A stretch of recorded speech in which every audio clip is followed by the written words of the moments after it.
சீடர்கள் செய்ய வேண்டியது. இயேசு கிறிஸ்துவுக்குள் பிரியமான என் சகோதர சகோதரிகளே, நிமிட நட்சத்திரிக்கு இயேசுவின் நாமத்தில் நான் உங்களை அன்போடு அழைக்கிறேன். சீடர்கள் செய்ய வேண்டியது என்ன செய்யணும்?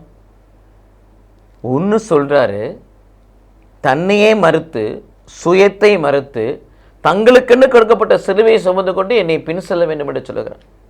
சீடராய் இருப்பவர்களுக்கு சுயம் கிடையாது, தன்னலம் இருக்கக்கூடாது. தன்னலத்தை வெறுக்க வேண்டும், தன்னலத்தை மறுக்க வேண்டும்.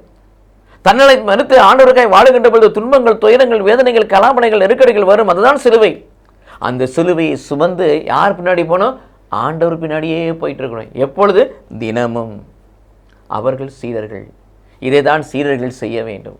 மட்டுமல்ல பிரியமானவர்களே, நீங்கள் என் வார்த்தையை அறிந்து அந்த வார்த்தையை தொடர்ந்து கடைபிடித்து வந்தால் நீங்கள் சீடர்களாக இருப்பீர்கள் என்று சொல்லி யோவான் 8:31 ஆண்டவர் சொல்லுகிறார்.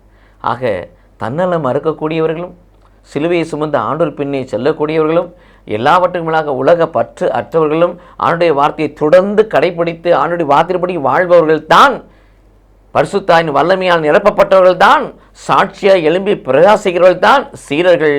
அதைத்தான் அவர்கள் செய்ய முடியும். அவர்கள் ஆண்டவரை நேசிப்பார்கள், அவர்கள் ஆண்டவரை தொழுது கொள்வார்கள், அவருடைய ஆண்டுடைய வார்த்தையை கடைபிடிப்பார்கள். அவர்கள் தன்னலத்தை வெறுப்பார்கள், சுயநலத்தை வெறுப்பார்கள், தங்களுக்கு கொடுக்கப்பட்ட சிலுவையை சுமந்து கொண்டு இருப்பார்கள், சுமந்து கொண்டு ஆண்டவர் பின்னே செல்லக்கூடியவர்களாக இருப்பார்கள். இதுதான் சீடர்கள் செய்ய வேண்டியது. எல்லாவற்றும் விலக கனிகள் கொடுக்கிற மகனாய் மகளாய் இருப்பார்கள். இது சீடர்கள் செய்ய வேண்டியது. இதை நாம் செய்தால் நாமும் சீடராக இருப்போம். கடவுள் நம்மை ஆசீர்வதிப்பாராக. ஆமேன்.